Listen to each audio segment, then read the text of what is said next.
Hey, Chess, good to see you. Yeah. Petrol Service says, Authentic, we should go to the club one of these weekends.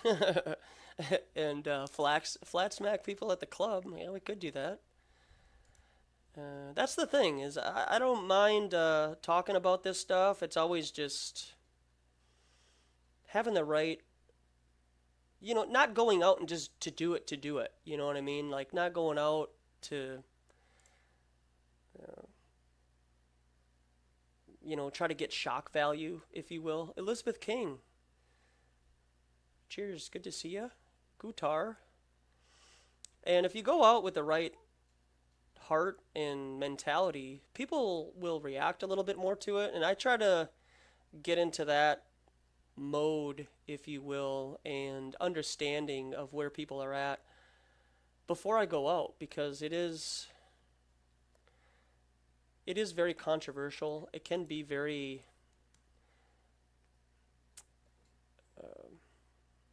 it can be tough to go out. Himawari, like pancakes stick together with syrup. You keep mentioning the syrup thing. I don't have syrup right now. I have pancake mix, but I don't have any syrup. And I can't eat pancakes without drowning them in syrup. So, THC says, just be you, and that's all family wishes. Yeah, exactly. I haven't checked my email in a while, but if you would like to come on, here's my email, and you can send me a message, and I can start up a Google. I'm sure some people might want to hear a different voice other than mine, which is totally fine. Yeah, I drown them in syrup and butter. That's the thing, is like, I can't go completely vegan because I still love butter. Just drown my pancakes or French toast and butter. So good. Alex Jones Jr. is in the house. Mind your P's and Q's. You guys aware of where that saying came from? Mind your P's and Q's. Flatter the Cord says, cheese is my vegan problem. Yeah, mine too. Shay Smith, you got a wake-up call about Bill, didn't you, before? Yeah. Mind your P's and Q's means mind your pints and quarts. And it meant when, people were fighting, roughhousing in bars, and they'd get too drunk and they'd, start an argument with somebody and start fighting with them. The bartender would say, hey, everybody, mind your P's and Q's, which would mean like, hey, mind your drinks because there's roughhousing going on.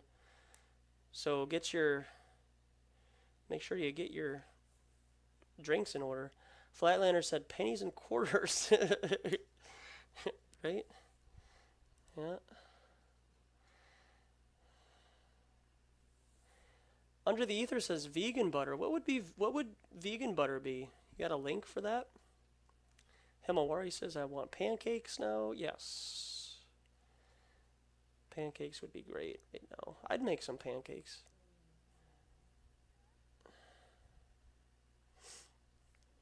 Or get the boot. Yeah, right? Stay mindful. So we got a couple of videos going on. I do have the links of these videos in the bottom below. Top left is September clues, which gives some provocative information regarding 9/11 and how no planes may have been used. Top right is Tet's Truth Tube. Subscribe to him. Bottom left is a potter's clay. So got a lot of information out there for you, and it's up to you now. I'm presenting information for you. If you want to check it out, you can. Nothing wrong with checking out an alternative viewpoint. And if you don't, then yeah, you don't. So if you want to live in the same reality that you've been living in your whole life, and you don't want to explore the realm of possibilities that we have been lied to about where we live, then, you know, maybe it's just not Chinese. for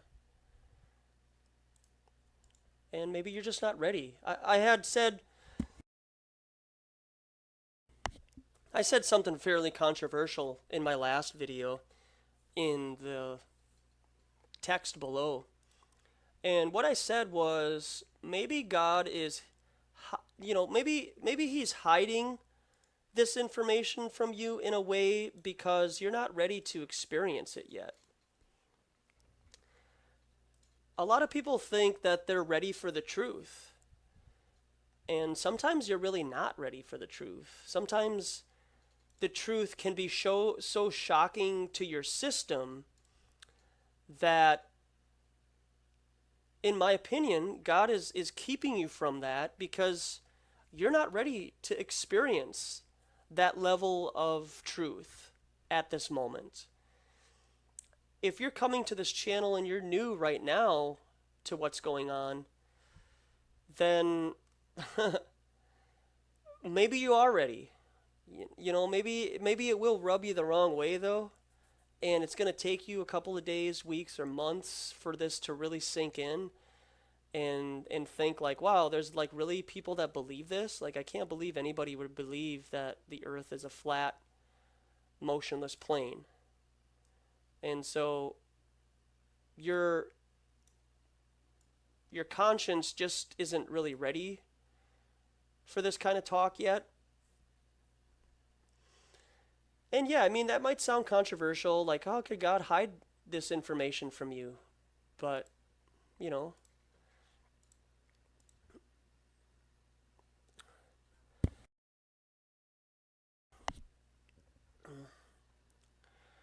Himawari said, swallow the red pill whole. Morgan Ellis says, butter is healthy for O blood type. Yeah, I'm A negative. So it must not be good for me. But it tastes so good, you know? THC says, you're a truthful gentleman and powers dislike that, for they're all lots of humanity in it for money. Yeah. Well, I appreciate that. Cheers to you, sir.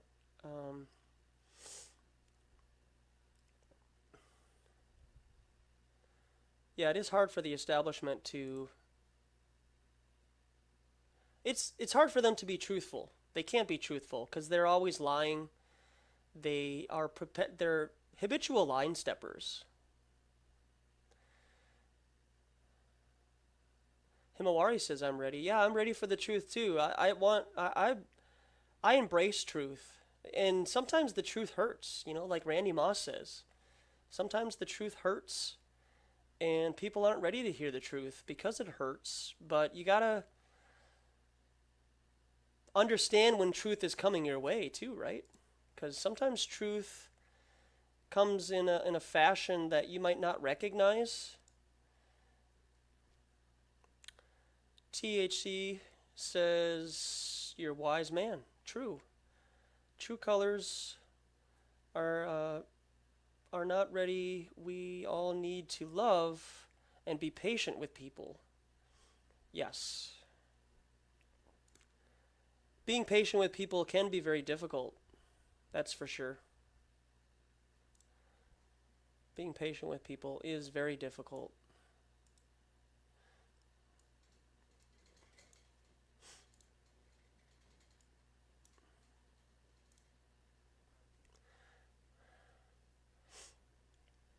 We don't know, Alex.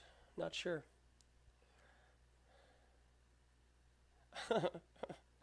Right?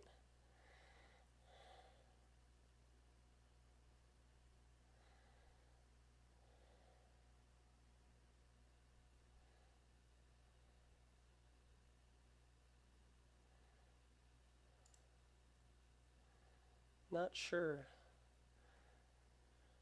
Geodetic Earth Survey. Thanks for coming in.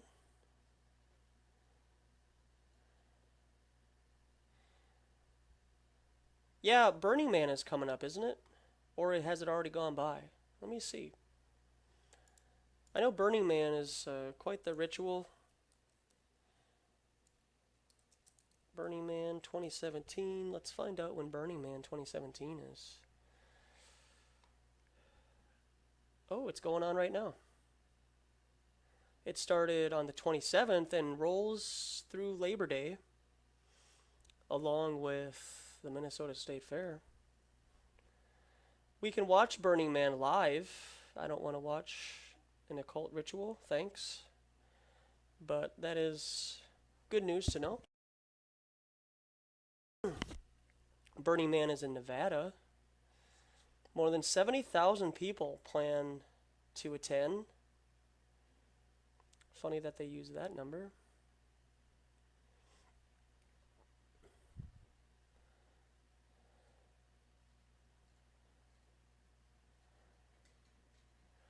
Okay, well, thanks for the information on that.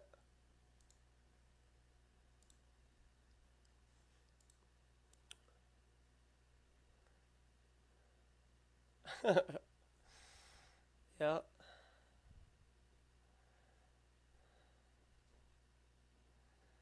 Yeah, they do have a live stream for it. I watched it last year to get an understanding, because I hadn't not necessarily been into it, but I wanted to check it out and just see like what it's about. And what I got from the feeling of the live stream was just a lot of, for me personally, like a lot of spiritual warfare.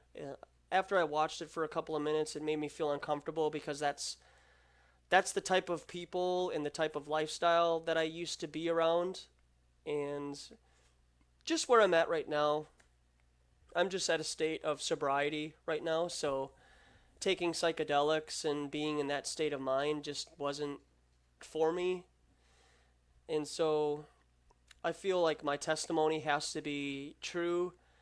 Being out in the public, being around kids and parents and stuff, it's just something that I have to kind of steer away from.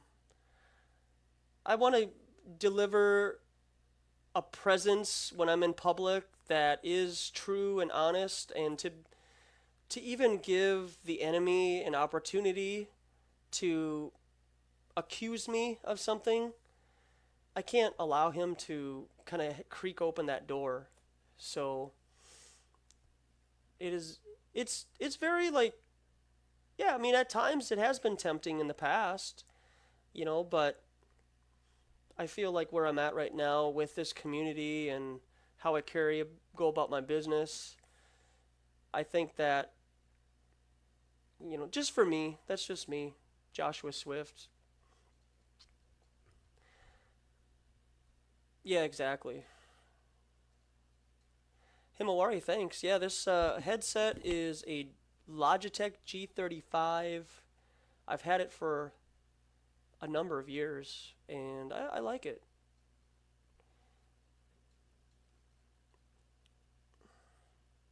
Elizabeth King says, there's always temptation, but when there's a will, there's a way.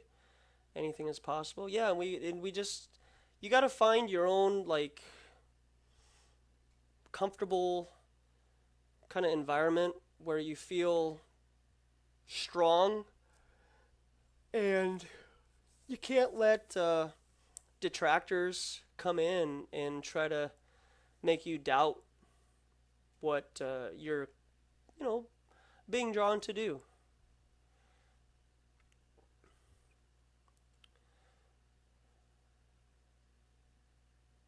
So this is fun. I appreciate everybody coming in. And there's the Vomit Comet up in the top right, which may or may not be used during the ISS live streams.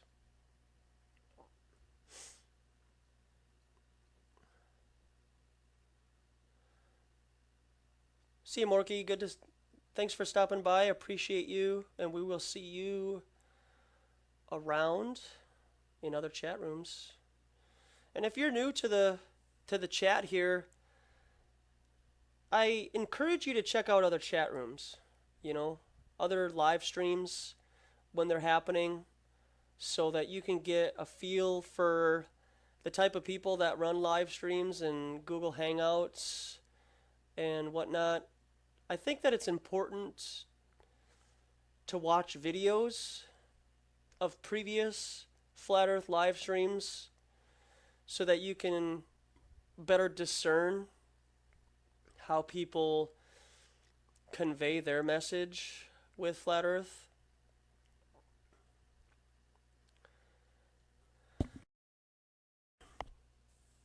Yeah, Jared, their hair does not perm in the vomit comment. Exactly. It's wavy, but then in the ISS footage, it almost looks like it's hairsprayed. But a lot of people don't see that, and that's too bad. A lot of the new people to Flat Earth, or the idea of the ISS being fake, is they couldn't think that people would fake the ISS.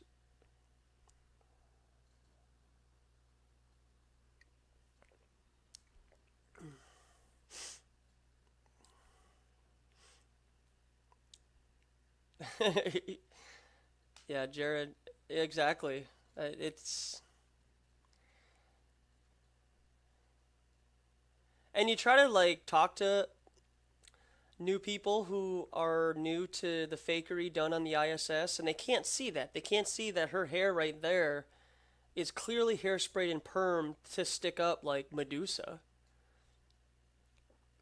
And we just saw genuine photo and video of women with long hair, and it flows like they're underwater, right? And when they're in the vomit comet, it's flowing with no restriction. But then in the bathroom, the bathroom stuff is hilarious. If you haven't seen this, this video up in the top right, it is in the description section below. There's another video too that 𝐀𝐮_TruthTube does where it shows that they have a camera in the toilet so that then you can line up your aim when you sit down on it, and then they have a TV in front of you, and then the camera, and the, you know, so figure it out so you can watch the action as it happens.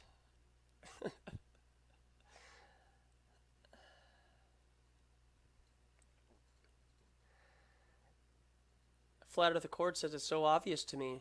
I can't get the They Live sunglasses off. Yeah, exactly.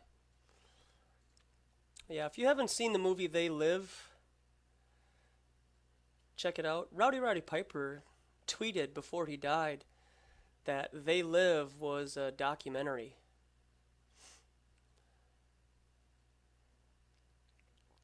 Yeah, it is gross.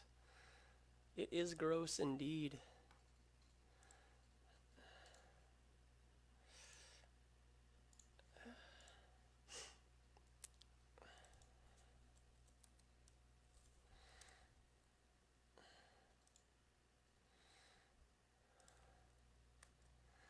Another thing too, I'd like to give another shout out to Jim Healy. Jim Healy's Facebook page is in the description section below. He is the one that helped out with the billboard. He has terrific artwork. I actually stumbled upon him. Just I saw his artwork and it fascinated me. Sent him a message, talked a little bit to him through Messenger, and found out that he actually did some work for 𝐀𝐮_TruthTube. And then I saw him in the credits of one of 𝐀𝐮_TruthTube's videos earlier today, and can't thank you enough, Jim, for your service and contribution.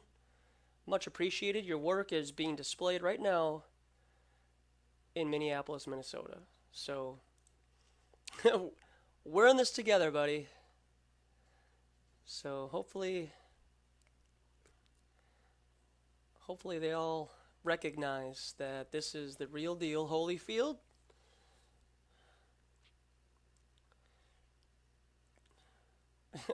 Hoosier Flatty, yeah, the hair is preposterous.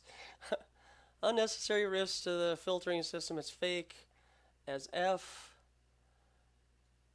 Hundreds of reasons. Yeah, hundreds of reasons why they fake this. It's because, and people buy it. You know, the kids, that's the thing, is the children, you know, your 8, 9, 10-year-olds, they're watching this and they think that this is a genuine, real experience. And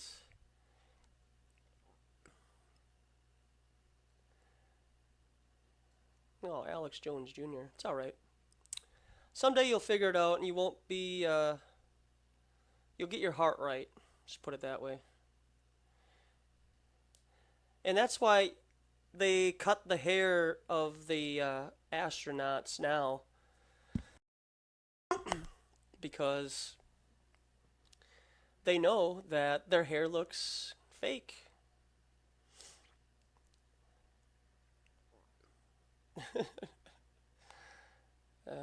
9/11 fakery. I can't wait to present this information to the public here soon.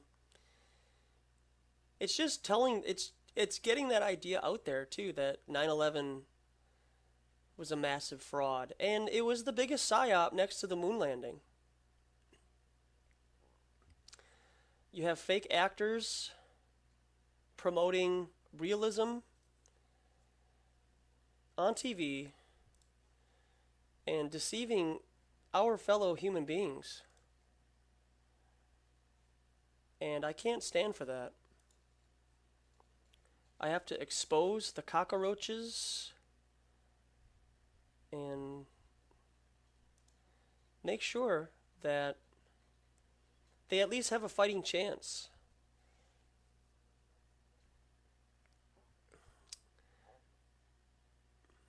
I love the chapter Ezekiel 33. If you're not familiar with Ezekiel 33, that is definitely where my heart is. I do feel somewhat responsible for sharing this truth to people. And so it is my end goal to make sure that liars like this guy here on the bottom right are exposed as being such.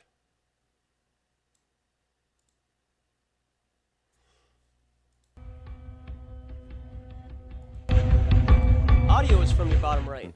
Rick Leventhal was in downtown Manhattan when the buildings came down and has an update for us from Lower Manhattan. Rick?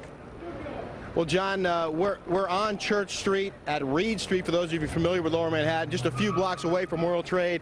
Still thick black smoke billowing from the scene where both towers collapsed. Again, just a few blocks away from us. We were standing out here on Church Street when both towers came tumbling down.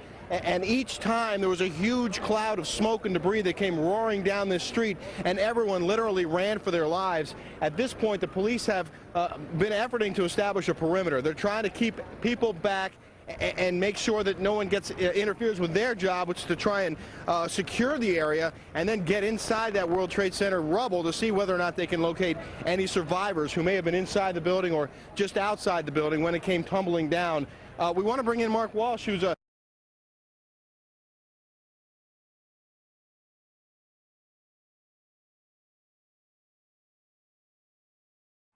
freelancer for Fox. You live just a few blocks away and witnessed. Dude, I live on the 43rd floor of a building which is 5 blocks from the World Trade Center itself. I witnessed the entire thing from beginning to end. People talk about how it looked like a movie. I know when I came walking down here early this morning and saw both towers on fire and people on every street corner, it was like a movie, but you watched the planes hit the towers. I was watching with my roommate. It was approximately several minutes after the first plane had hit.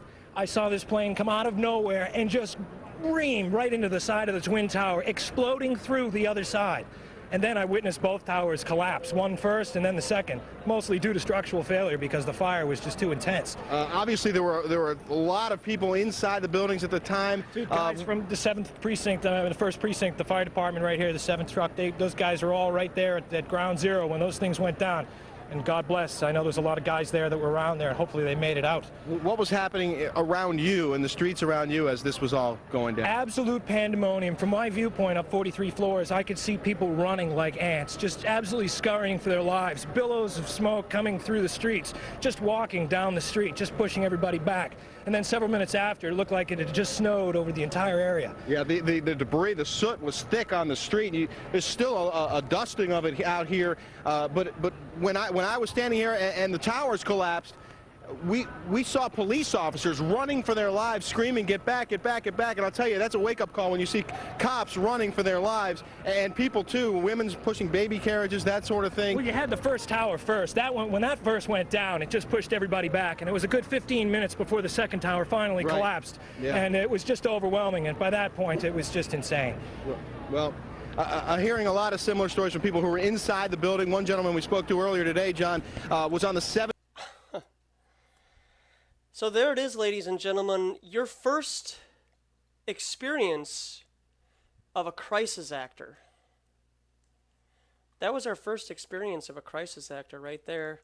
And as you saw, he had a Men in Black watching and listening and making sure that he did his line. Hey, he's a genius because he knew that it was internal structural failure right off the bat. So we didn't need to have an investigation, ladies and gentlemen. We just needed his testimony on the ground. Typical civilian. Clearly, he had no lines memorized. He was a genuine observer. And the man in black standing behind him was just so happened to be there. He was a conscientious observer also. Yeah, Jared, a black man in black at that. Yeah, exactly. He had double enforcement. Thanks a lot, Geocentric Love. Yeah, I will be going live at the Minnesota State Fair here either tomorrow or Friday. I'll most likely have to record it on my phone. I just got a 128 gig memory card, so it'll be videoed in high definition for all of you first world problem fellas and ladies out there who hate to see pixelation on film. So that will be streamed to you live. I'll upload it the night that I do it, and yeah, maybe we can go do some kind of like I'll go live here and we can all watch it together and experience it together. That'd be fun.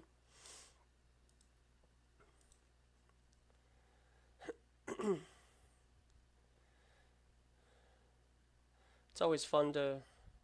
I do rewatch my stuff because I want to put closed caption on it because I know that there are a lot of people who don't understand English speaking very well, but they can read English.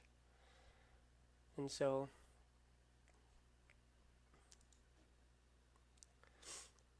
Jordan says the firemen clearing the rubble after it's said and done said was a foundry at the foundations. Yeah, and that's the thing about the firemen who were a part of it. They did die.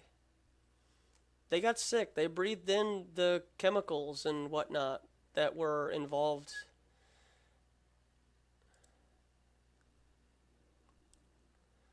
Geocentric Love says, I think the lies are stranger than fiction. The truth is self-evident and feels normal and real. Yep. Brad Baumgartner says, a lot of the asbestos rained down on people when they went down. Explains why the first responders have cancer. And, yeah, and our government isn't paying for any of that either. A majority of those firefighters are dying because they're not getting proper health care because they can't afford it.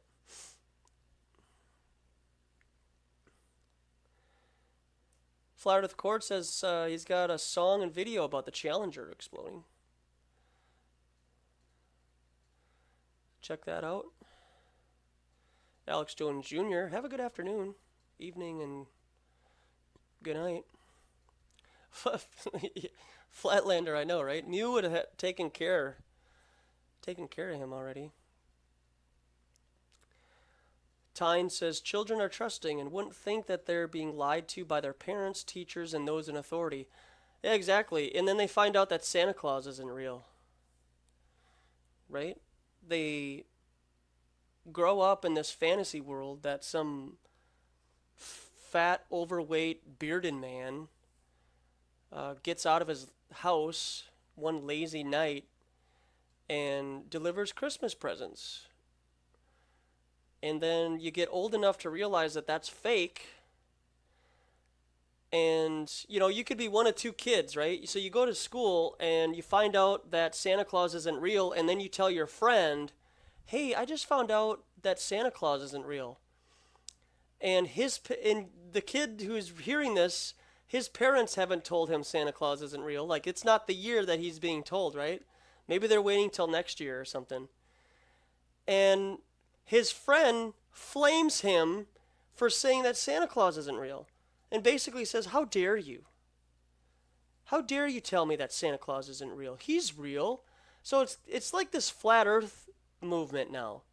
Us as flat earthers are telling our fellow human beings that we're being lied to about the ball earth.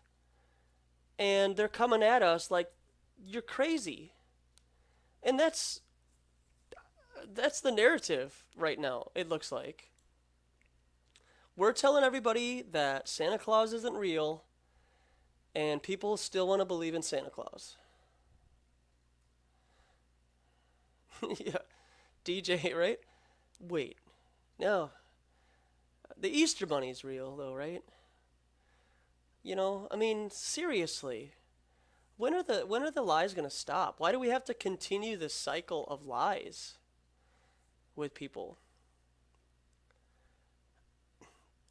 Flat Earth Accord says, I figured out by snooping around in my mom's closet, found out I was getting a Castle Grayskull, but also found out my mom was Santa. Yeah, that's how most people find out. Most people find out by, you know, kind of snooping around and like going underneath their staircase. I had a staircase that I went underneath, and I found that out.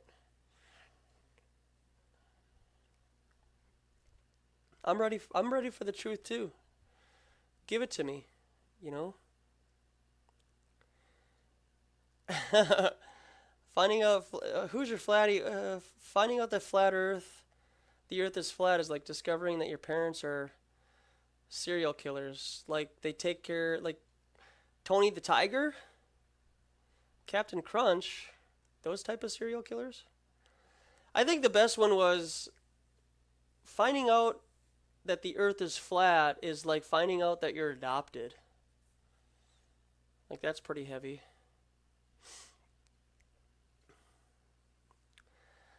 Yeah, Robert Spreadborough. Sorry to break it to you. Oh no, Shay Smith. Shay Smith brought Santa Claus in the house. It's always like a pudgy white Santa. Why is it always got to be a white Santa Claus, right? Can't it be an Asian Santa Claus? So, can of flasks. Have a good night. Thank you for stopping by. Thanks everybody in the chat room. If you're new, if you're just hanging out in the background, listening, appreciate you. I encourage you to check out the videos that are being displayed. Those links are in the description section below. And I also encourage you to check out some other live chats going on. I may or may not be the sweetest voice to talk to, but I try to keep you informed at least. And then you can take the information for what it's worth. And take the red pill on your own time. You know, I'm not just trying to give you options. I'm trying to give you an option to get out of this place. Okay? So that you can have a better informed idea of what's going on. See you later, VG. Good night.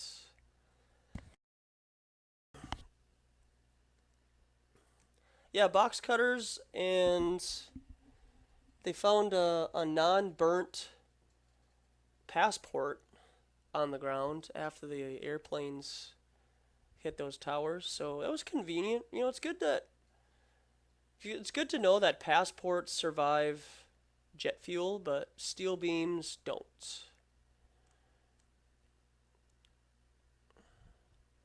Tyne, thank you. We are fighting.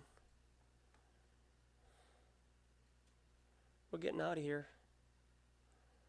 Passport story is a doozy. Yeah, exactly.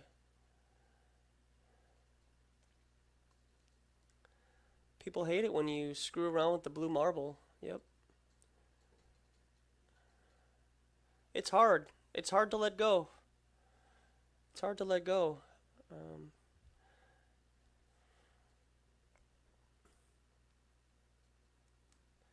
Himawari says, I lost my tooth. I saw my grandma put money under my pillow and I cried for like a week when I found out the tooth fairy wasn't real. Yep. Flat of the Court says, let's be real, box cutters versus all passengers? Folks would have been overwhelmed, yeah. I mean, yeah, you're going to get cut a little bit. I mean, if it's real and you got 1 or 2 people with box cutters, somebody's going to have to probably get cut, you know, to sacrifice themselves for the good of the... And that's why they came out with that movie, United 93 or something like that. They came out with a movie propagating the idea of those people who helped bring the Pennsylvania airplane down. They made a movie about it. And I went to go see that movie. And I somewhat believed it. Who else has seen that movie? United 93 was a video. It was a movie that they made shortly after everything. What a coincidence, right? They made it shortly after.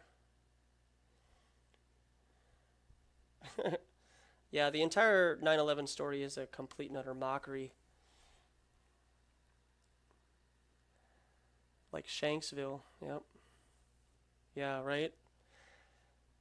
What do you make in prison? You make a shank, right? In Shanksville.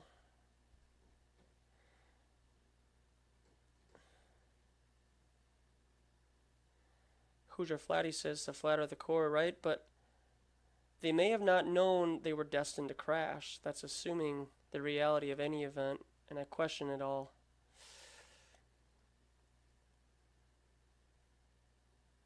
Tyne says, yeah, I believed 9/11 for quite some time. Yep. Himawari, thanks, appreciate it. Yeah, once the video on the top left is, it's got about 6 minutes left, and I think we'll call it a night here. It's 2 a.m. here, midnight on the West Coast. I appreciate everybody for stopping by for a little bit. We kicked it off by sharing some actor fakery with Larry the Cable Guy and Gilbert Godfrey.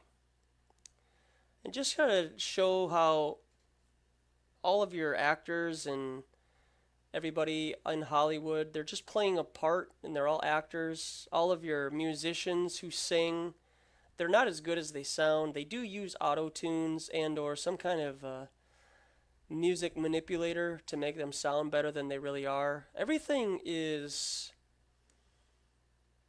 should be questioned. How about that? Let me just put it out like that. You shouldn't believe everything that you see. Don't trust everything that you hear from mainstream media.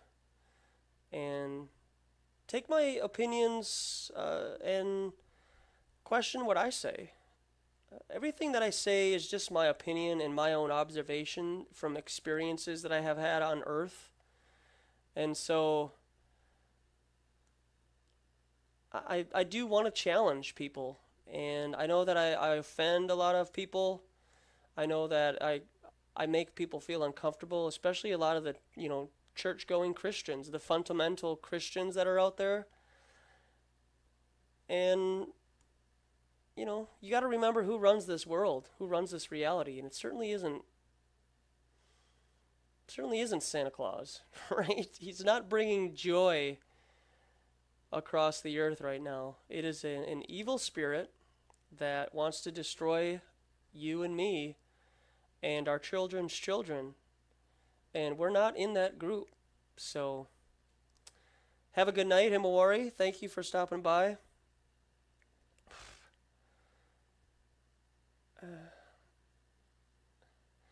Yeah, hey, I got a trivia question for you. Do you know, I'll give you a hint, it was a female way decades ago, not too far. We'll say like in the 80s. Do you know the singer who used auto-tunes for the first time and what her song was? Hey Jared, have a good night. Appreciate it, Flat Earth Accord. I do try to bring, you know, truth, and if I'm wrong about some of the stuff that I say, then let me know, but I feel pretty confident in how I deliver truth and my own observations and whatnot.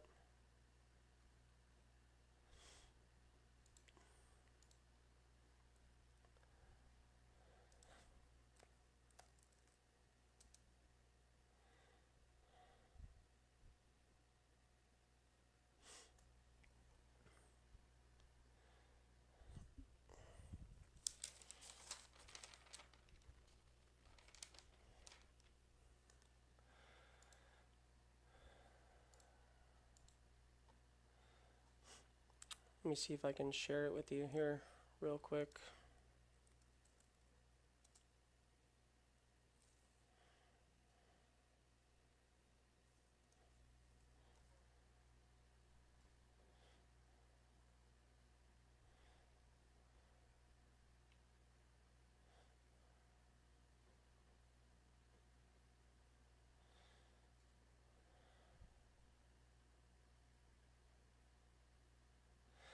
And I'm just taking this from that the auto-tunes version, the video that I shared earlier today.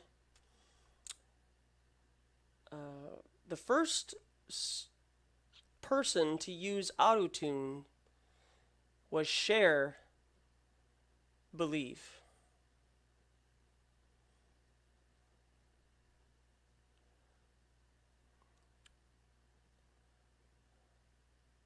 So if you can believe it, Cher was the first one to use auto-tunes. And it was such a high-pitched, like, not realistic idea, but everybody grappled onto it. You know, they loved the idea of being able to use just about anybody.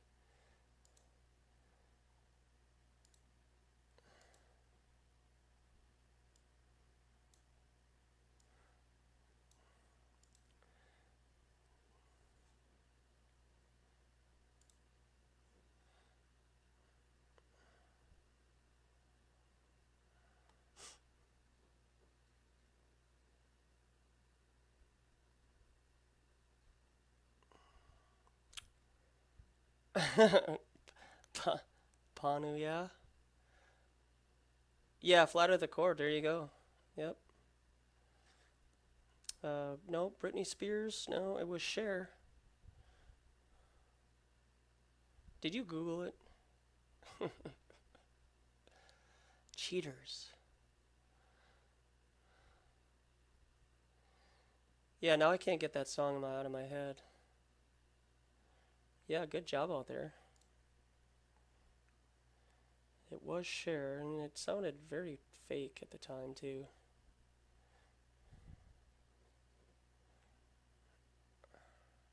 Yeah, so we did some auto-tune stuff earlier, shared some various news articles regarding Flat Earth. I get a daily update of the term Flat Earth that's being used in news articles out there. I get that sent to my email address so that I can stay better informed and let everybody out there know after like a week long of, news articles.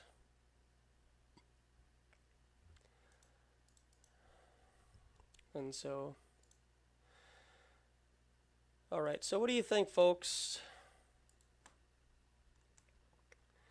Do you believe auto-tune was designed primarily so that samples would be in tune? Yeah. And in the video, I got the video description below to send people to the auto-tunes video that I had put up earlier. Should be up there. Yeah. Cheating Sinners. There we go. And I'll put auto-tunes. I know that, a lot of young kids know that all their stuff is auto-tuned, but it's fake. Everything that you hear and see on TV is fake. It's not real. We're being deceived slowly, mildly, and I just want us the young people to understand that the deception runs real deep, and we need to stay on our toes. There's so much to this that it's going to take continual live streams like this and other live streams. But Flat Earth is the ultimate red pill at this moment to find out that the images that we get of outer space are all CGI. They're not real. We've never landed on the moon. Satellites as prescribed by mainstream media like your DirecTV and whatnot, that's not real. And so over this period of time, I think that we're going to be able to slowly wake you guys up and offer some truth hidden in plain sight. I don't plan on going anywhere. All the detractors, all the people on Facebook and YouTube who send negative energy to me, you have no idea who the army that I have behind me. Other than the hula girl, from Hawaii, right? But we got so much more to go, so many more days ahead of us to fight against the establishment that we got to keep plugging away and chipping away at that wall. And I know that eventually the truth is going to come out and reveal itself. And Hawaii in the house. Yeah, there you go. Yeah, let me see here. Got this girl here. Never been to Hawaii, but I got those pictures from a restaurant I used to work at, Red Robin. Remember, Red Robin, right? Well, they were redesigning the Red Robin that I was working at as a cook, and they were giving away all the pictures and stuff. And I picked up those pictures, and I got some other ones also. Morgan Ellis, hugs to you. Josh, I think nukes are fake. What do you think? I think that the establishment uses nukes, UFO, aliens, this planet Nibiru stuff as fear porn to keep us all in line and to make us in this constant state of fear. That's what it is. It's just a constant state of fear, and I hope that my fellow human beings can wake up to this lie that the establishment continues to feed us. And if more people wake up to the lies that they're giving us, it's going to be less effective. They also fear us into becoming preppers. So, and I'm not saying that there's anything wrong with prepping and having like food and water available for a time that something might happen in your town. But to think that,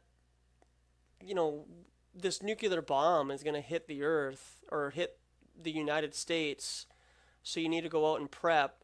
I do think that there is some good into prepping, but I also think that they use it to increase sales for guns and ammunition, food and water to sell their stuff. So just, I've thought about that too. I am a prepper. I have about 4 weeks of food available. So but I also have protection also. And be aware that when stuff does hit the fan in the future, that the enemy will use tactics and ploys to get you out of your house or invite people into your house. So that lady who has her 9-month-old and her 2-year-old with her, and they come knocking at your door, I don't know. I for one, I don't know if I would let the person into my house, because she might have 3 or 4 other people watching to see if you'll let her in your house. I'm just saying, like, it's hard and it sucks to be that type of person, but you really have to protect yourself and at that time you do kind of have to have your best interests in mind. Right now, when food is plentiful and water is clean and it's available, help people out right now and encourage them to get a couple weeks worth of food and water in their house. There's nothing wrong with that.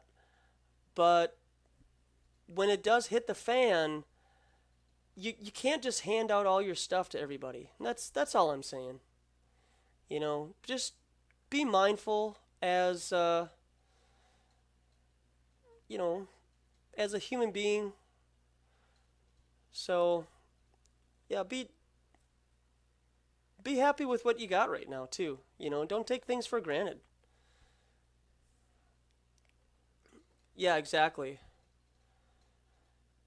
Juthless says Alex Jones admitted that he was forced to push Y2K to sell prep stuff. Yep, exactly. Yeah, and that's a form of fear mongering, is to get people to get to that point where, oh my God, we're all gonna die, and they go out and they buy stuff that they don't need, and this stuff sits in your basement for months and months on end, right? And you never eat it or use it.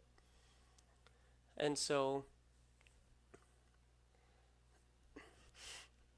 Flat Earth Corn makes me think of those black-eyed children. Maybe they are harbinger against letting people in. Yeah, and one thing that is interesting is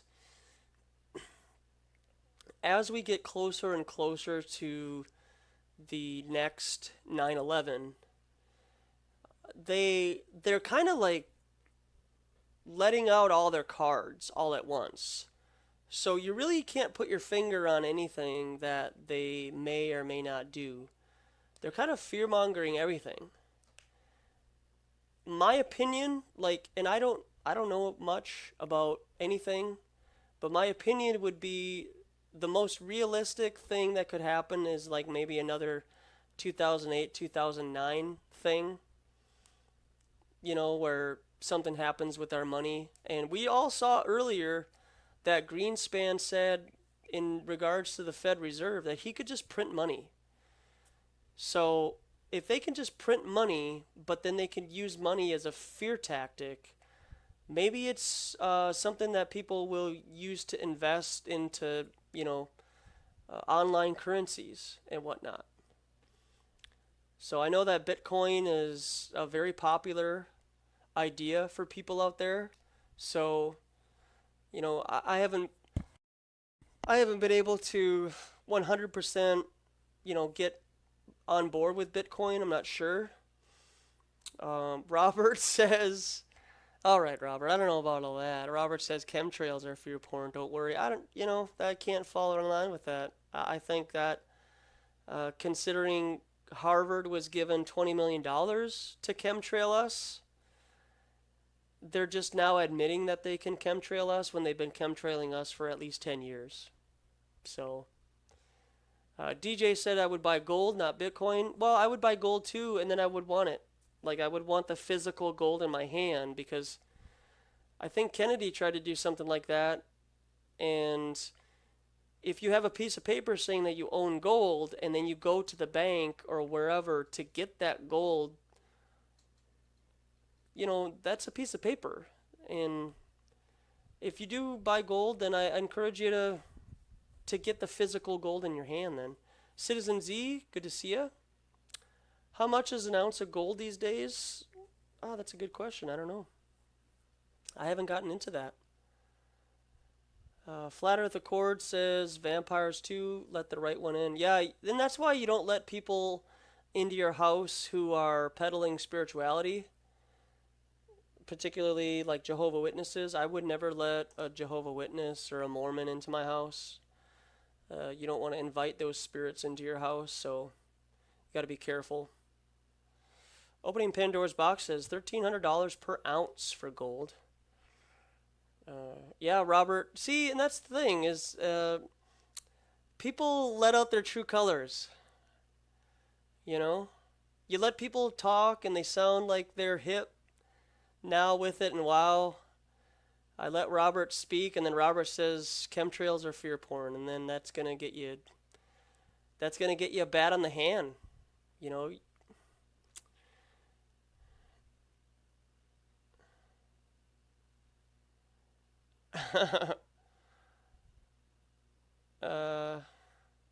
Yeah, Flat Earth Accord, we'll let that comment stay in the chat room.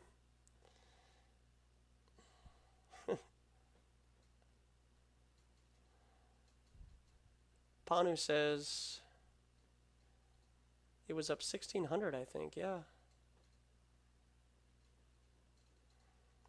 DJ says I would invest 1% of what I have on Bitcoin and let it sit. Yeah, Bitcoin is interesting. I just don't know how to, like, I am ignorant to it, and maybe I'm ignorant to it because it kind of makes me standoffish a bit. I know that there's couple apps out there that I could get to invest, or even just have a Bitcoin account, because a couple of viewers have asked me if I could open up a Bitcoin account so that then they could send me contributions through that. And the only free way to contribute to anybody is through PayPal. PayPal is the only free service to donate money to people. GoFundMe takes 7.9% plus 30 cents per donation. Patreon takes 5%. And Bitcoin, I think, takes 0.0001%. So, I mean, what is that? You know, that's almost nothing, right? But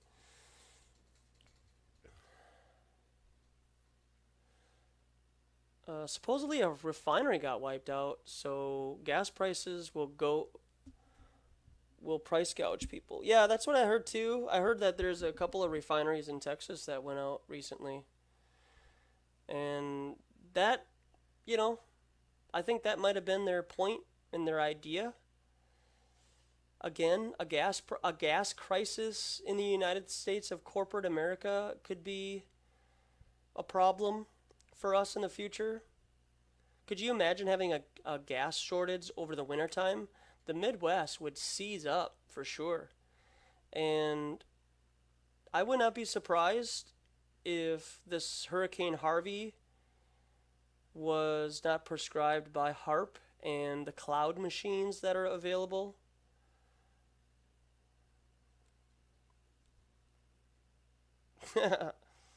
A black helicopter, of course. Hey, good afternoon, Nathan Oakley. Thanks for stopping by. Just about a couple minutes away from wrapping this up. I got a couple minutes to go on these videos here, but I appreciate you stopping around. We've just been talking about cryptocurrency, the hurricane being a setup to shut down some of the refineries in Texas to increase oil prices in the United States of corporate America, and various ways that the establishment is fear-mongering us into prepping.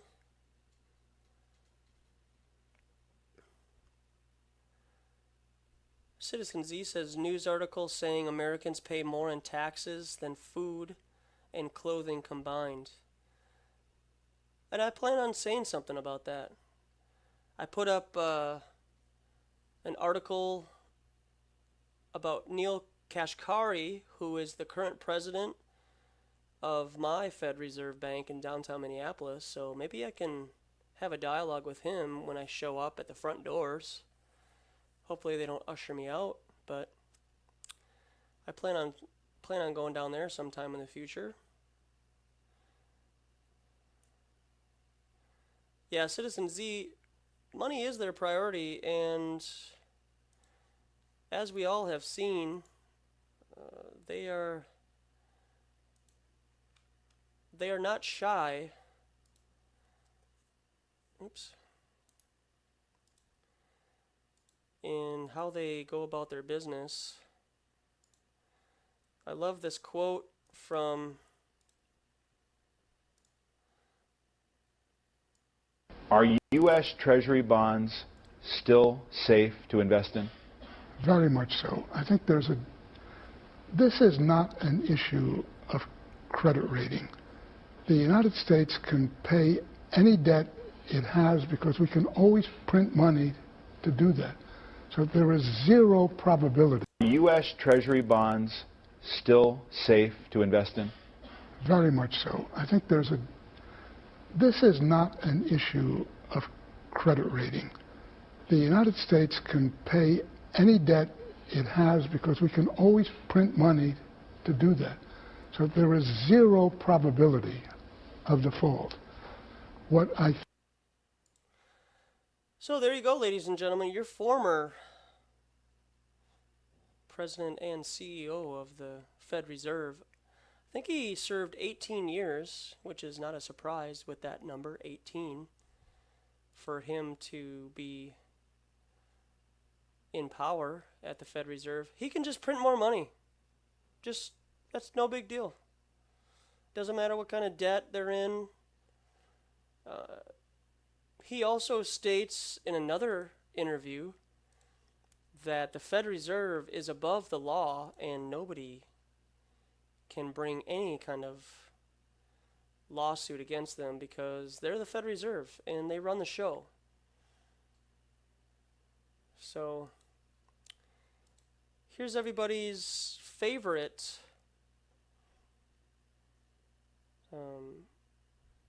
Obama cohort, U.S. Attorney Eric Holder, also convincingly says to everybody this here. I want to have, as part of the gun initiative, though, basically, he's talking about guns. Eric Holder is informational campaign. But, I think he's also referring to just overall to really what the American government and the Central Intelligence Agency does with television. Television is the best way to mind control people, and I will show you what he says, and I think they do this regularly. Clear with young people and with adults as well is that we just have to be repetitive about this. It's not enough to simply have a catchy ad on a Monday and then only do it every Monday. We need to do this every day of the week and just really brainwash people into thinking about guns in a vastly different way. We also want to have a hotline that we will set up and have the number of that hotline the week and just really brainwash people into thinking about guns in a and then only do it every Monday. We need to do this every day of the week and just really brainwash people. We need to do this every day of the week and just really brainwash people into thinking.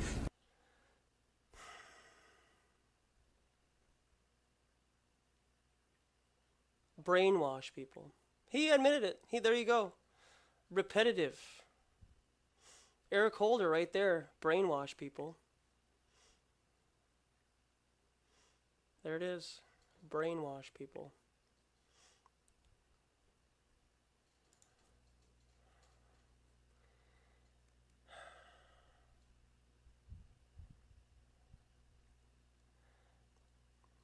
Yep. Citizen Z sickening. It really is.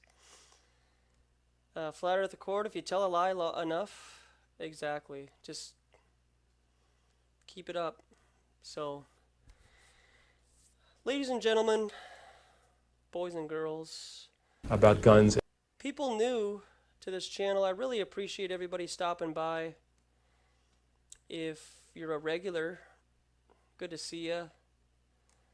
All you latecomers to the game, we have been streaming for a couple of hours, and I appreciate everybody.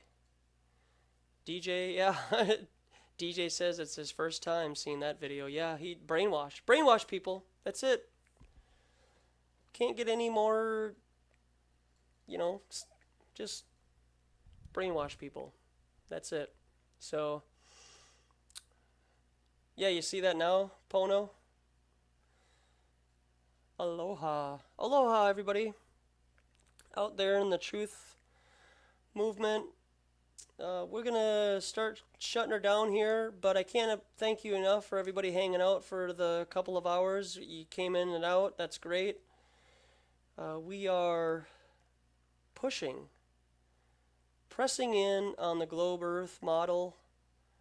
Pop it like a zit right on the establishment's face. Pop it like it's hot. So, yeah, I hope I do. That would be nice to go to Hawaii. Never been, but I have been to Thailand, so I don't know. Thailand was pretty nice. Hawaii, I know it's kind of expensive over there. But I really appreciate everybody stopping by, and all you new guys and girls who have just seen the billboard, it is real. We are really flat earthers, and I encourage you to do your own research and check out all of the links in the description section below, and do your own personal walk here on Earth. Everybody in the chat, I hope that you all have a good rest of your night, and stay tuned for the next couple of days here. I will be uploading the Minnesota State Fair, everything on a stick. I'm going to be tempted to get something on a stick, so all that food that we saw the other night, I think it's going to be very tempting. So, opening Pandora's box, Jordan, Accord, Citizen Z, Nathan Oakley, Morgan, DJ, Pono. Much appreciated. Thanks, everybody. See you all on the flat side.